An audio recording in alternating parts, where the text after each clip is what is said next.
Sir Bihar தேர்தல் நெருங்கிட்டு வந்திருக்குது. எப்படி இருக்கு சார் பீகார் தேர்தல் களம்? எவன் எவனோட கூட்டணி வைக்கிறான், யார் எவன் தாலியை போட்டு அறுக்க போறான்றது தெரியல.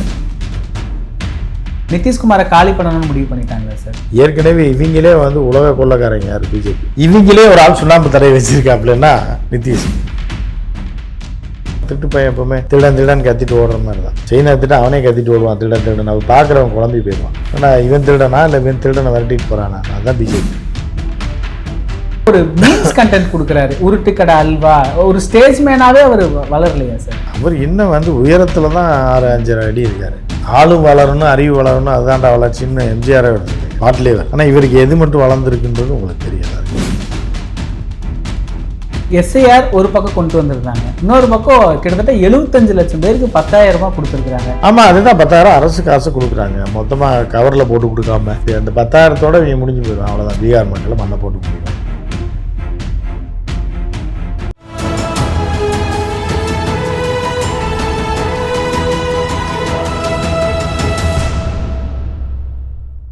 தமிழ் நிறம் நேயர்களுக்கு வணக்கம். இன்று நம்மிடையே மூத்த பத்திரிகையாளர் திரு உமாபதி அவர்கள் இணைந்துள்ளார். சார் வணக்கம் சார். வணக்கம். வணக்கம் சார். பீகார் தேர்தல் நெருங்கிட்டு வந்திருக்குது. நீங்க நேரடியாக களத்துக்கே சென்று வந்திருந்தீங்க. எப்படி இருக்கு சார் பீகார் தேர்தல் களம்? பீகார் தேர்தல் களம் அப்படின்றது முதல்ல எல்லா கட்சிகளும் அந்த ஊர் மக்களை காப்பாற்றணுன்றது தான் முக்கியம். எவன் எவனோட கூட்டணி வைக்கிறான், யார் எவன் தாலியை போட்டு அறுக்க போகிறான்றது தெரில. ஏற்கனவே இந்த சுதந்திரம் வாங்கின காலத்துலேருந்து இன்னைக்கு வரைக்கும் ஆண்ட எல்லா கட்சிகளுமே பீகார் மக்களை நாசப்படுத்தி அவர்களை வளர்த்தெடுக்காமல், கல்வியை கொடுக்காம, உணவை கொடுக்காம, அவர்களுக்கு அடிப்படை வசதிகள் கூட செய்ய தராமல் காங்கிரஸ் உட்பட 40 வருஷம் காங்கிரஸ் நாசப்படுத்தி காலி பண்ணி விட்டு போயிட்டான். சரி, அதுக்கப்புறம்னாலும் அந்த மக்கள் யாராவது நம்மளை காப்பாற்றுவான்னு லாலுக்கு பூலுக்கு எல்லாத்துக்கும் ஓட்ட போட்டாங்க. அவங்க கொஞ்சம் பரவாயில்ல, அதை மீட்டு கொண்டு வரதுக்குள்ளே போதும் ஆகிற மாதிரி இருக்கிற நேரத்தில் அவங்க ஆட்சி கலைஞ்சு போச்சு. அவர்கள் மேலே ஊழல் குற்றச்சாட்டு, மாட்டுத்தீவன ஊழல், மண்ணாங்கட்டி ஊழல் எல்லாத்தையும் அடிச்சு போயிருக்காங்க. அதுக்கு அடுத்து மாபெரும் உலக கொள்ளைக்காரர்களான பிஜேபிக்காரன் கூட்டணி ஆட்சி வரும். கடைசியாக இருக்கிறதெல்லாம் பிடிங்கிட்டு போய் கடைசியில் வீட்டுக்கு தீ வச்சு விடுவாங்க பாருங்க. பழைய ரஜினி படத்தெல்லாம் பார்த்தீங்கன்னா தெரியும். ஏழை மக்களோட வீட்டில் புகுந்து கொள்ளையடிச்சிட்டு போகுது, குதிரையில் வருவாங்க கொள்ளையடிக்கிறது. எல்லாத்தையும் கொள்ளையடிச்சிட்டு கடைசியில் குடிசைக்கும் தீ வச்சுட்டு போயிடுவாங்க பாருங்க. அந்த மாதிரி நிலைமையில தான் கடைசியில் இப்போ பாரதிய ஜனதா கட்சி ஆட்சிக்கு கடைசியில் அவங்க குடிசைக்கும் தீயை வச்சு விட்ட மாதிரி அவங்க வாழ்க்கையை டோட்டலாக நாசப்படுத்தி எந்திரிக்க முடியாத அளவுக்கு அவங்கள நாசப்படுத்தி வச்சுருக்காங்க. இந்த 10 வருஷத்தில் 20 வருஷம் நிதிஷ், அதில் 10 வருஷம் பிஜேபியும் சேர்ந்துருக்கு. சரியா?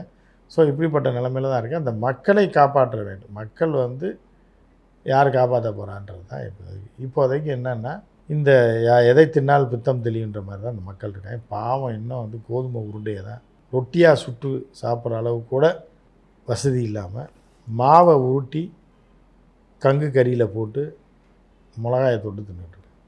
இந்த நிலைமையில தான் பீகார் இருக்குது. அப்போ இவர்களெல்லாம் என்னத்தை சொல்கிறது, எவன் ஜெயிச்சு என்ன பண்ண போகிறான் அப்படின்ற மாதிரியான ஒரு விரக்தி தான் வருது. ஆனால் இந்த முறை இன்னொரு இதில் இன்னொரு என்னென்னா, பாசிச பாரதிய ஜனதா கட்சியை ஒழிக்கணும்னு ஒரு கூட்டம்.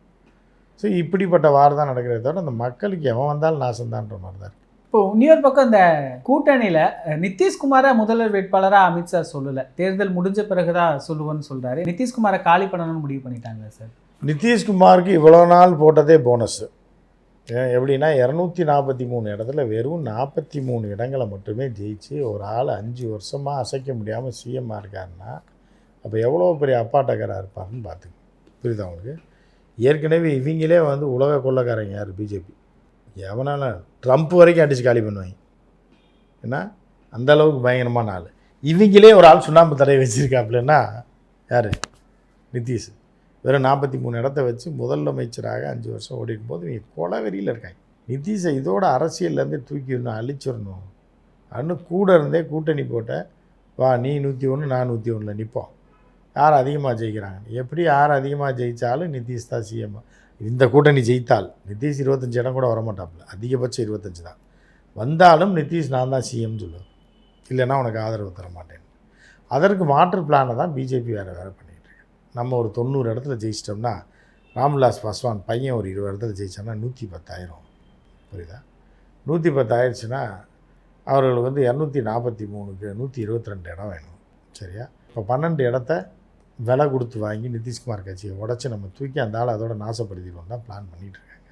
நிதிஷ்குமார் நினைக்கிறப்பல நான் எப்படியும் ஒரு 30-40 இடத்துல ஜெயிச்சிட்டேன்னா ஏன் தயவு இல்லாமல் நீ ஆட்சி அமைக்க முடியாது, மீண்டும் நான் தான் சிஎம், வேணா பாதி பாதி நாள் இருக்கிறோம், முதல் பாதியில் நான் இருக்கேன்னு சொல்லி அந்த ஆள் பிளான் பண்ணுவார். இதுதான் அங்கே நடந்துகிட்டு இருக்க பேரம். இந்த முதலமைச்சர் வேட்பாளர்னு சொல்கிறதுல கிட்டத்தட்ட தமிழ்நாட்டை ஃபாலோ பண்ணுற மாதிரி இருக்கே சார். இங்கே நடக்கிறது தான் அங்கே பரிச்சாத்தி முறையில் பண்ணுறாங்களா? இங்கே என்ன நடக்குது? இங்கேயும் எடப்பாடி பழனிசாமி முதலமைச்சர் வேட்பாளர்னு சொல்லவே இல்லை.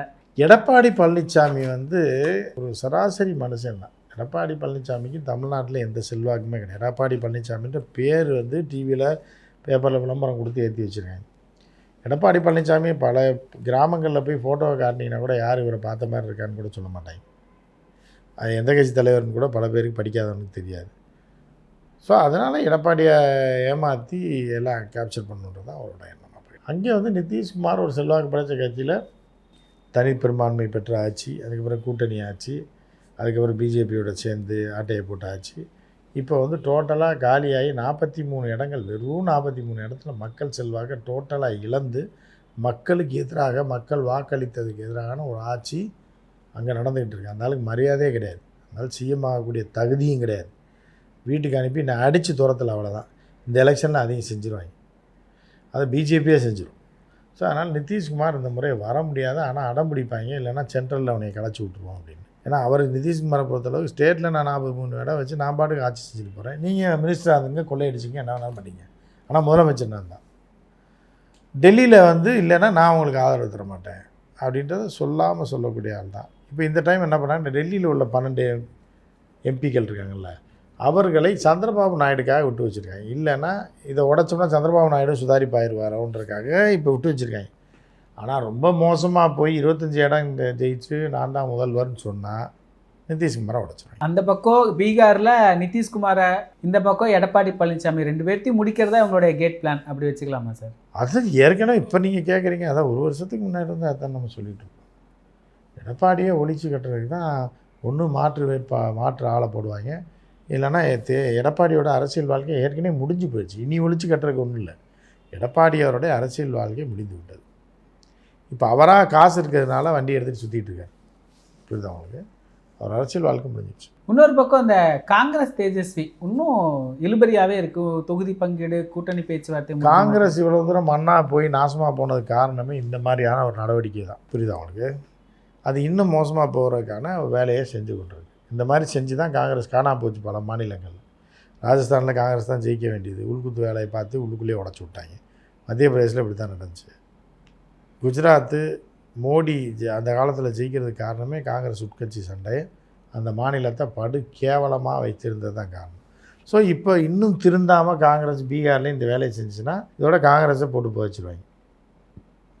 ஏன்னா காங்கிரஸுக்கு அங்கே செல்வாக்கே கிடையாது. போன டைம் நின்னதுலேயே இப்போ பாதி இடம் கூட ஜெயிக்கலை, 19 இடம் தான் ஜெயிச்சிருக்கேன். இப்போ இந்த டைம் அவங்க 40 தரேன்றாங்க, இவங்க 60 கொடு 70 கொடுன்னாங்கன்னா 60 கொடுத்தாலும் 20 தான் 25 ஜெயிக்க போகிறாங்க. அதுக்கு இதுக்கு 60 ஒழுங்காக அவர்களுக்கு கொடுத்தாங்கன்னா அவங்க ஜெயிப்பாங்க, அவங்க ஜெயிக்கிற இடத்தையும் கெடுத்து விட்டு. அதனால் காங்கிரஸ் திருந்தா வரைக்கும் காங்கிரஸ் விளங்காது. மக்கள் காங்கிரஸை தவிர ஒரு வழி இல்லைன்னு இருக்காங்க. இதேனாலும் காங்கிரஸ் பயன்படுத்தினாலும் தொடர்ந்து இந்த மாதிரியான வேலைகளை செய்து கொண்டிருந்தால் காங்கிரஸ் டோட்டலாக அழைச்சி இது மாதிரி முஸ்லீம் லீக் மாதிரி ஆயிடும். எல்லா ஸ்டேட்லேயும் இருக்கும், ஆனால் 1.5% 2% ஓட்டு தான் அப்படின்ற மாதிரி ஆயிடும். எஸ்ஐஆர் ஒரு பக்கம் கொண்டு வந்திருந்தாங்க, இன்னொரு பக்கம் கிட்டத்தட்ட 75 லட்சம் பேருக்கு 10,000 ரூபாய் கொடுத்துருக்குறாங்க. எப்படி பார்க்குறீங்க சார்? ஆமாம், அதுதான் 10,000 அரசு காசு கொடுக்குறாங்க, மொத்தமாக கவரில் போட்டு கொடுக்காம. இந்த மாதிரியான ஊழல்களை புகுத்துனது யாருன்னா எடப்பாடி தான். போன எலெக்ஷனுக்கு 2,000 கொடுத்தாருல, அவங்க 10,000 கொடுக்குறாங்க. மத்திய அந்த 10,000தோடு இவங்க முடிஞ்சு போயிடுவான், அவ்வளோதான். பீகார் மக்களை மண்ணை போட்டு முடிவாங்க. 10,000 வச்சு எத்தனை நாளைக்கு சாப்பிடுவான்?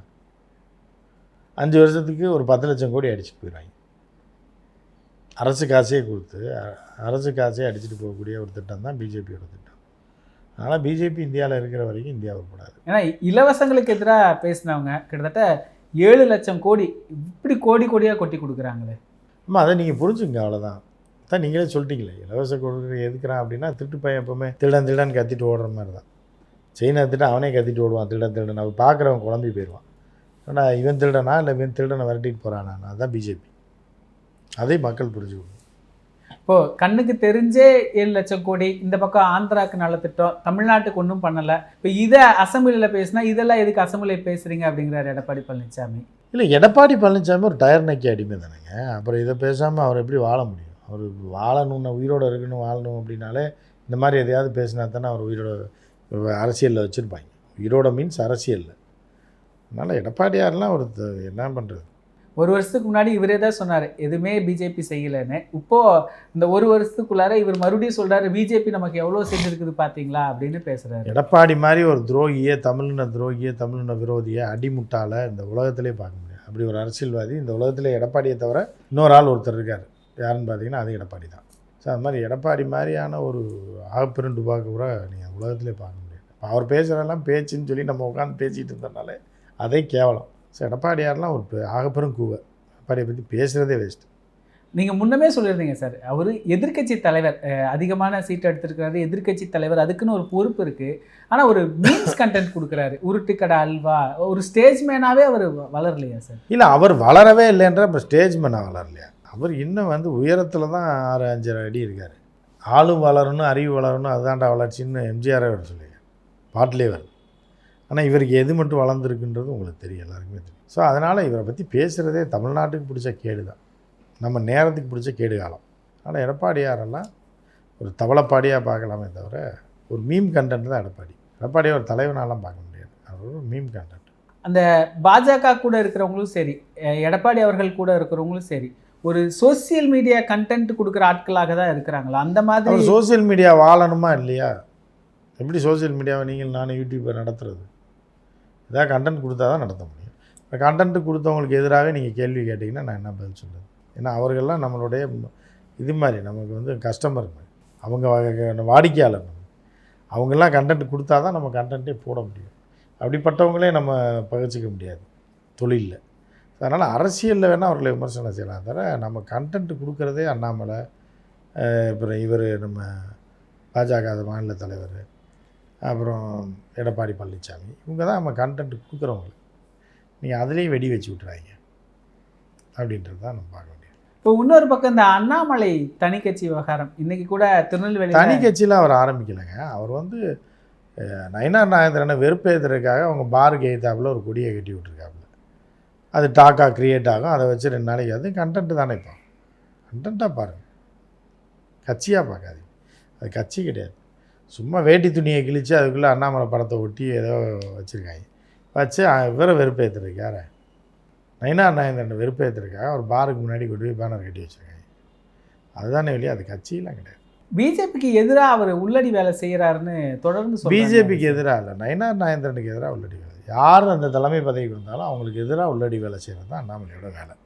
அப்படி தான் இல்லை, பிஜேபி ஒழிச்சு கட்டணுன்றது அவர் என்ன இல்லை. பிஜேபி தனக்கு பதவி கொடுக்கணும், இல்லை யாருக்கு கொடுத்தாலும் அவர் அடிப்பேன்ற மாதிரியான ஒரு கதை. இப்போ நீங்கள் இந்த பீகார் தேர்தலில் சொல்லியிருந்தீங்க சார், இப்போ காங்கிரஸ் தேஜஸ்வி கூட்டணியும் ஓரளவு பலவீனம் அடைஞ்சிருக்கு, இப்போ பாஜக நிதிஷ்குமார் கூட்டணி இருக்குது. எப்படி அங்கே தேர்தல் முடிவுகள் வெளிவரும் சார்? என்ன மாதிரி நிகழ்வு இருக்குது? இல்லை, அது இன்னும் நாட்கள் இருக்குது. இந்த காங்கிரஸ் போகிற நாய் சண்டையில் ஏதாவது என்னென்னா ஒரு பீகாரில் ஒரு ஸ்டேட்டில் வளர்ச்சி அடையாத இவ்வளோ நாசமாக போனதுக்கு காரணமே காங்கிரஸ் தான். ஆரம்பத்தில் இன்றைக்கி இவங்க கடைசி ஓவரில் 6 அடித்து இவங்க காலி பண்ணிட்டாங்க. இந்த மக்களை மொத்தமாக முடிச்சிட்டாங்க. அது பிஜேபிக்காரன். காங்கிரஸ்காரன் 40 வருஷம் பொறுமையாக முடித்தான். இப்போ ஒரு வாய்ப்பு வந்திருக்கு மக்களுக்கு நல்லது செய்வதற்கும் இந்த பாஜகவை விரட்டுவதற்கும். ஆனால் அவங்க திருட்டு கூட்டணி கரெக்டாக முடிச்சிட்டா 4 நாளைக்கு முன்னாடியே. இன்னும் காங்கிரஸில் ராகுல் இந்த மாதிரி அடம் பிடித்து கொண்டு இருந்தால் நிச்சயமாக காங்கிரஸ் குழியில் போட்டு முடிவாங்க. பீகார் தேர்தலோட திருப்பி மாநில கட்சி இல்லாமல் காங்கிரஸ் ஒன்றுமே ஒரு புல்லை கூட பிடிங்கி போட முடியாது. அப்படி இருக்கும்போது உங்களுக்கு எதுக்கு இந்த வீராப்புன்னு கேட்குறேன். 40 சீட்டு தரேன்னா நீங்கள் என்ன ஆட்சியை பிடிக்க போகிறீங்களா? 19 சீட்டு வாங்கிருக்கீங்க, இன்னும் 25 சீட்டாக வந்தீங்கனாலே உங்கள் தயவு இல்லாமல் அவன் ஆட்சியை பிடிக்க முடியாது. அதோடு விட்டு போகாமல் எனக்கு 60 சீட்டு கொடு 80 சீட்டு கொடுன்னா நீ 60 சீட்டு கொடுத்து நீ ஜெயித்தது 2 சீட்டில் எப்படி 60 சீட்டு கொடுப்பாங்க? ஸோ அந்த மாதிரி காங்கிரஸ் மண்ணவாரி போடுறது காங்கிரஸ் தலையில் காங்கிரஸ் தான் மண்ணவாரி போடும்.